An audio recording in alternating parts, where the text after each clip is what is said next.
नमस्कार, प्रणाम अहाँ सब गोटे के। हम छी सोनाली कर्ण और एक बेर फेरसँ हम अहाँ सबके समक्ष उपस्थित भेल छी एकटा शिव नचारी लऽ कऽ और आशा करब अहाँ सब गोटे के ई गीत भी ओतबे पसंद आयत जते अहाँ सब पहिल गीत के हमरा पसंद केने छी और अपन स्नेह आशीर्वाद एनाहिते बनेने रहू। तो चलू सुनल जाओ ई सुंदर सन शिव नचारी।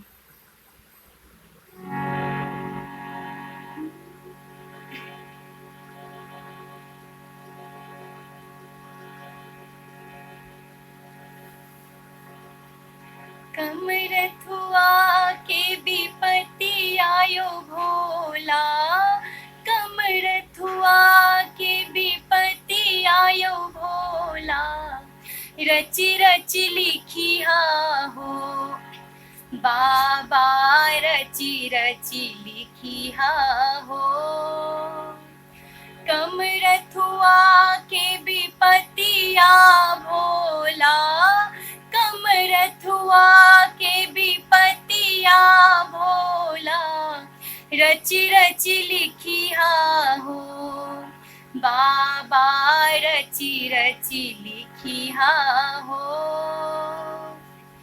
कथी केर कागज बनेलौं, कथी के रसनोई बम बम, कथी केर कागज बनेलौं, कथी के रसनोई,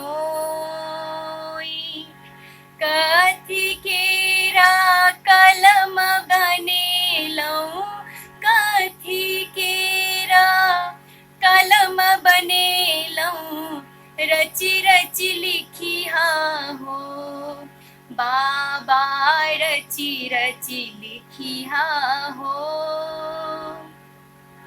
कमरथुआ के विपत्ति आ भोला, कमरथुआ के विपत्ति आ भोला, रचि रचि लिखिया हो बाबा, रचि रचि लिखिया हो।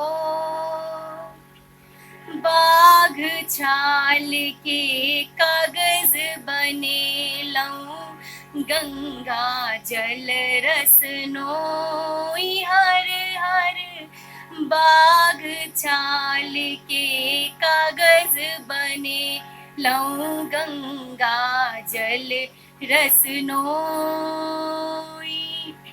त्रिशूल केरा कलम बनेलौं, त्रिशूल केरा कलम बनेलौं, रचि रचि लिखिया हो बाबा, रचि रचि लिखिया हो।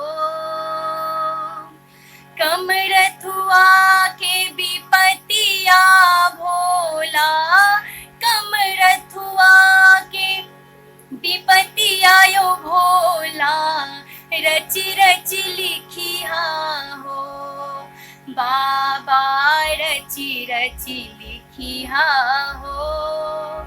कमरथुआ के विपत्ति आ भोला, कमरथुआ के विपत्ति आ भोला, रचि रचि लिखिया हो बाबा, रचि रचि लिखिया हो।